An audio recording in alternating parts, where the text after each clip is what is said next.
everybody, it's Monique Danae, certified holistic nutritionist and owner of Moda Wellness.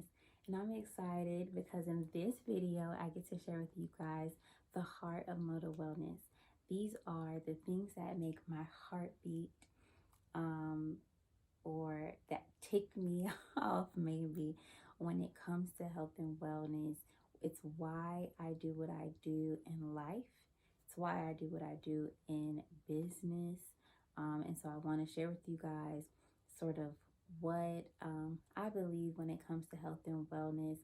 And that's the core of everything that happens in Moda Wellness, the things I share on these social media platforms, and the things that I work through with my clients. It is at the heart of everything I do. First and foremost, wellness is for everyone. And you're probably like, yeah, duh, we know. But a lot of times, or should I say in a lot of ways, the health and wellness industry is not equally supportive for everyone. Whether it's the pricing that is geared towards people who make a certain amount of money, whether it's the lack of access to good, healthy foods, real foods, and produce in certain communities, whether it's the influencers that you find making recommendations that are not amenable to different cultural backgrounds and upbringings and palates, right, and tastes. So there's a lot of ways that the wellness industry doesn't always cater to everyone, or everyone is trying to just sell you a weight loss program, and that doesn't always necessarily need to be the goal for everyone. Weight loss doesn't always equal health gain. Let me say that again for the people in the back. Weight loss does not always equal health gain. So I definitely believe that wellness is for everyone. It may look different for everyone, but it is for everyone, and it should be accessible. So I'm doing everything I can to run a business successfully and to also be accessible to you. Point number 2, wellness is not one size fits all. So I definitely touched on this a little bit in point number 1. I have definitely seen where wellness products in the health industry sometimes will market to you this image of what you want to look like, because they think you want to look like what the next person wants to look like, or that you need to eat the same diet as a certain celebrity or influencer, even that the only way for you to be healthy is to follow that path, and that's simply not true. Wellness for you looks like wellness for you, not wellness for your friend. And maybe they are very similar. Maybe you would benefit from the same diet, but nobody who doesn't know you and doesn't know your needs is going to be able to tell you that. That means that intermittent fasting could be good for one person, and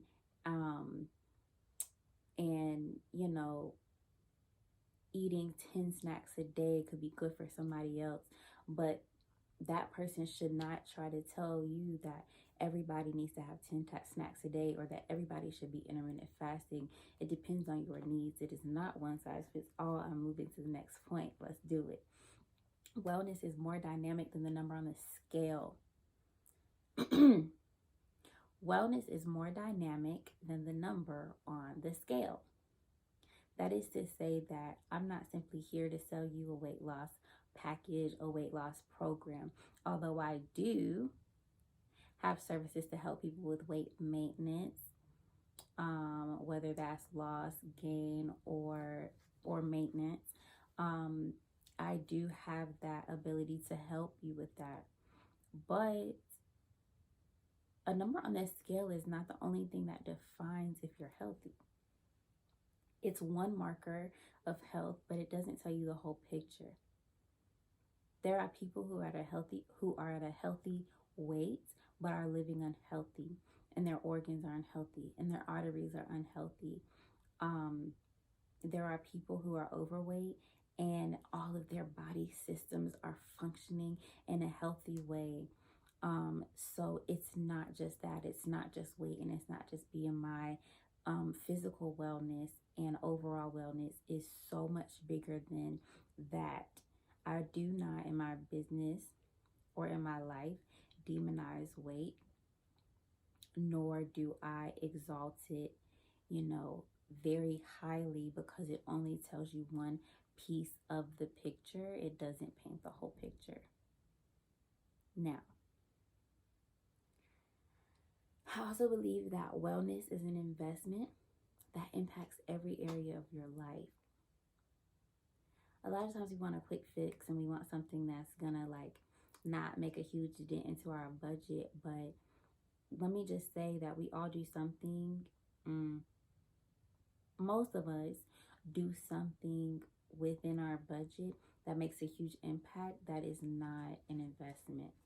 Whether you're spending lots of money on eating out, or you're spending lots of money on ordering things from the website that shall not be named because they deliver in 2 days, or you're buying shoes or clothes or whatever, we all kind of have like a vice that we spend a lot of money on, whether it's alcohol, if you smoke, whatever that case may be, we all have something that's eating at our wallets. But one thing that investing in your wellness will not do is eat at your wallet and not provide you with benefit.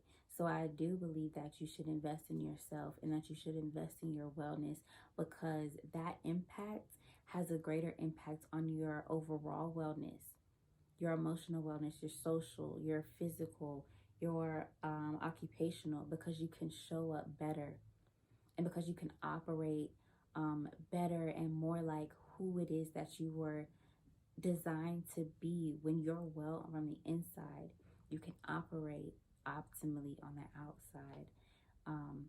So I believe that investing in your wellness has a very good ROI, a very good return on investment. So it's something that you should always consider as an investment and not an expense. Medications are an expense.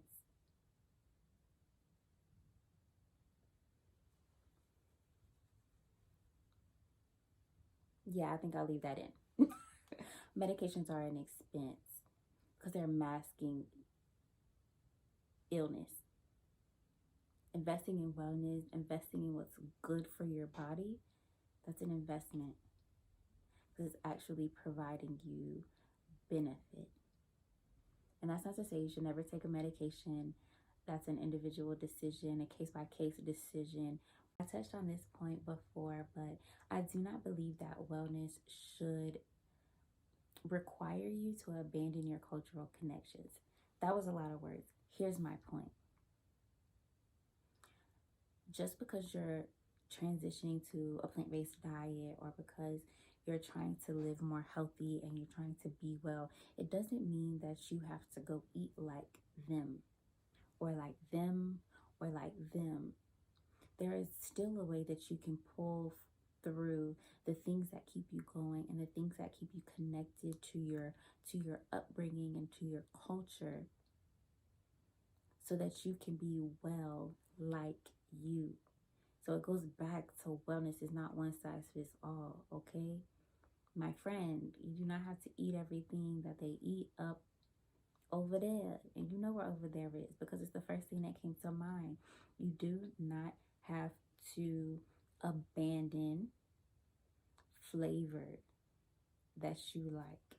You do not have to abandon every food that you grew up on. You have to decide for you what things are healthy for me to pull through and what things do I have to leave behind. And let me just say this. Salt is not a cultural flavor. It's okay to ease up on the sodium. It's okay to let a little sodium go. But spices and herbs and all of the things that make up different palettes of flavor in different cultures, those things you should hold on to, experiment with, try out, and find something that works best for you. Again, that's something that I'll work with my clients on is figuring out, how do we take the things that bring you joy and make them also bring you health and healing and wellness. Okay, we're almost done. My next point is that wellness should not be stressful. Pursuing a healthy diet and a healthy lifestyle should not be causing you more stress, because that decreases your emotional wellness. It impacts your social wellness, your intellectual, your occupational. It impacts how you show up when trying to do good is stressing you out. It's all about balance. Seriously, it's about finding balance in what you eat, balance in your day-to-day life. And balance is not something that you necessarily can obtain, but it's the way that you approach wellness, the way that you approach your diet and your exercise from day to day. It's how you decide what to prioritize each day. It's a journey. It's a journey. But it should not be stressful. I definitely believe in finding a stress-free approach. And I think what's stressful for some is enjoyable for me. And that's why I love what I get to do within my business, because finding your wellness strategy, pulling out your wellness essentials is something that I do in my sleep, quite literally. But I definitely believe that it's about finding balance. So you guys can check out my wellness essential videos as well to help you understand how you can simplify some of your wellness approach to eliminate some stress in figuring out what you're going to do with your diet, how you're going to eat every day. Last but not least, I believe that God genuinely desires for you to live and be well. Listen, I respect the fact that each of us in this life has the opportunity and ability to choose what we put our trust and belief and faith in. But I believe that the God that created you is the same God who equipped the earth and your community with the things that you need to live well. That's why there's a doctor that you can go to. That's why there's foods growing from the ground that have healing properties. That's why he graced people like me to learn about evidence-based ways that we can eat and move and live in a way that will help us to be well, because he wants you to be well. He desires that for you, but it requires you to be plugged in and to make a few decisions in how you will live. I believe that when God created the earth, that he pre-equipped the earth with everything that you would need to be well. So I'm going to end today's video with the scripture. It's one of my favorite scriptures, and it's one of the scriptures that comes to mind in the work that I do a lot. It's found in 3 John 1 and 2. It says, "Beloved, I pray that in every way you may prosper and enjoy good health, even as your soul prospers." So no matter how you choose to engage with Moda Wellness, whether you like, share, and subscribe my videos, subscribe to the channel, check out my Instagram, follow me there, whether you read the blog, whether you become a client today or tomorrow, I honestly pray and hope that you will prosper and be well and be in good health, even as your soul prospers. See y'all next time.